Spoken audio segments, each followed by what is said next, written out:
여러분 안녕하세요. 혹시 AI로 뭔가 진짜 멋진 걸 만들어 보려고 했는데 생각대로 잘 안 돼서 막 답답했던 적 없으세요? 오늘 바로 그 얘기를 좀 해보려고 해요. 도대체 뭐가 문제고 어떻게 해결할 수 있는지 한번 같이 파헤쳐 보죠. AI한테 야, 척하면 척이지. 내 맘 알지? 하면서 그냥 막 코딩해 본 적 다들 한 번쯤은 있으실 거예요. 그쵸? 이걸 저희가 바이브 코딩이라고 부르기로 했어요. 말 그대로 그냥 느낌 따라 바이브 따라 AI한테 막 시키는 거죠. 아니 머릿속에는 진짜 완벽한 앱이 막 그려지는데 말이죠. AI한테 대충 이런 느낌으로 만들어줘 하고 던지면 결과는 어떻죠? 네, 거의 쓸모없는 코드 쪼가리들만 잔뜩 받게 되잖아요. 이 상상과 현실의 차이. 진짜 답답합니다. 자, 그럼 도대체 왜 이런 일이 생기는 걸까요? 본격적으로 한번 파고 들어가 보죠. 근데 여기서 중요한 건 이게 여러분 탓이 아니라는 거예요.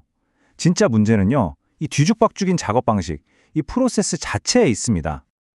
이거 완전 공감 가는 이야기 아닌가요? 처음엔 그냥 막연한 아이디어로 시작하죠. AI한테 프롬프트 던지고 작동도 안 되는 코드를 받아요.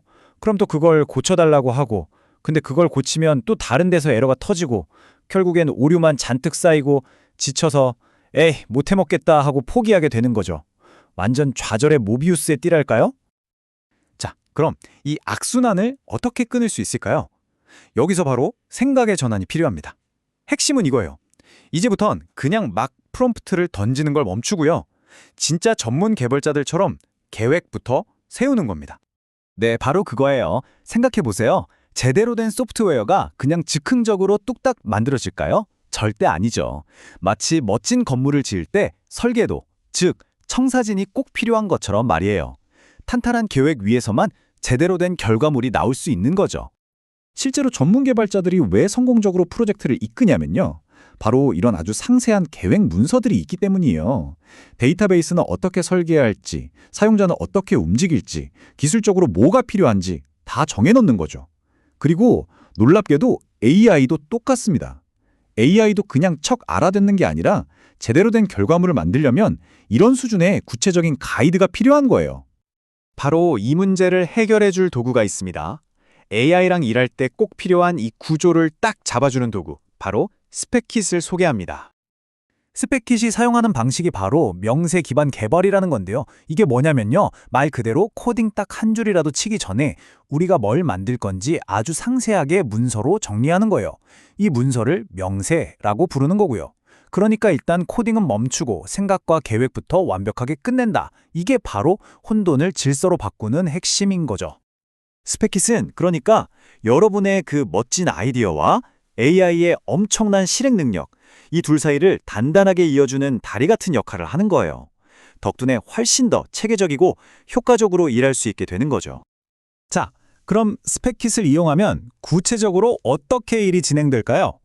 아이디어를 진짜 현실로 만들어주는 그 명확한 길, 7단계 워크플로우를 지금부터 한번 살펴보겠습니다. 네, 바로 이 7단계입니다.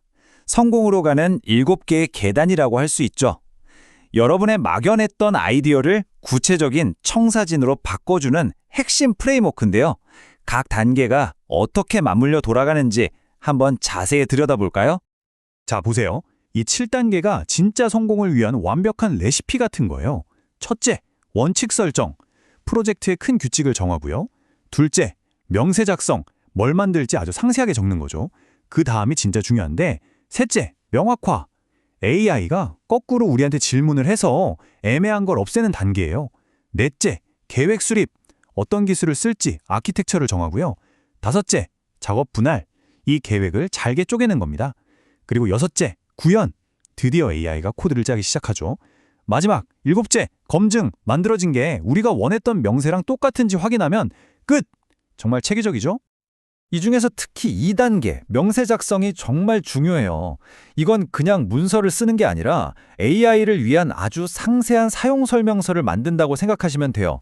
뭘, 어떻게, 어디까지 만들어야 한다. 이걸 아주 명확하게 알려주는 거죠. 그리고 3단계, 명확화. 저는 이게 진짜 게임 체인저라고 생각해요. 왜냐면요, 이건 우리가 AI한테 일방적으로 명령만 하는 게 아니거든요. 오히려 AI가 우리한테 질문을 던지면서 이 부분은 좀 애매한데 어떻게 할까요? 하고 확인하는 과정이에요. 진짜 협업이 시작되는 거죠. 코딩 시작 전에 모든 불확실성을 없애버리는 거예요. 자, 그럼 이론은 이쯤 하고 실제 예시를 한번 볼까요? 이 구조적인 방법으로 앱을 만들면 어떻게 되는지 직접 보여드릴게요. 우리가 만들어 볼 건 바로 AI 블로그 생성기입니다. 뭐 간단해요. 사용자가 주제를 던져주면 AI가 알아서 블로그를 뚝딱 써주는 그런 도구죠. 자, 여기서 바로 그 명확화 단계의 힘이 드러납니다. AI가 그냥 네, 알겠습니다 하고 넘어가는 게 아니라요. 갑자기 똑똑한 동료처럼 핵심적인 질문을 막 던지기 시작해요. 예를 들면 이런 것들이죠. 악의적인 사용자가 이상한 값을 입력하면 어떻게 처리할까요? 라든지 AI 서비스에 문제가 생기면 제시도는 어떻게 하죠? 사용자별 생성 횟수에 제한을 둬야 하나요? 파일 다운로드 기능도 필요할까요?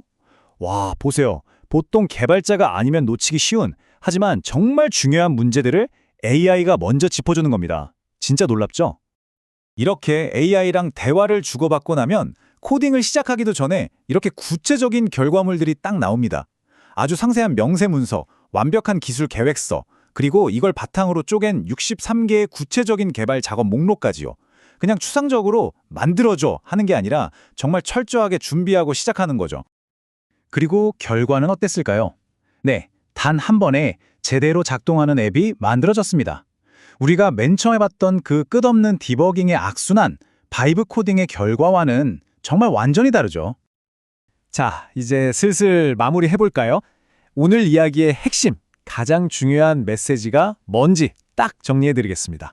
바이브 코딩과 명세 기반 개발, 이 둘의 차이가 정말 극명하게 보이죠? 왼쪽은 예측도 안 되고 답답하고 끝없이 고쳐야 하는 길입니다. 그냥 간단한 장난감 정도 만들 수 있겠죠.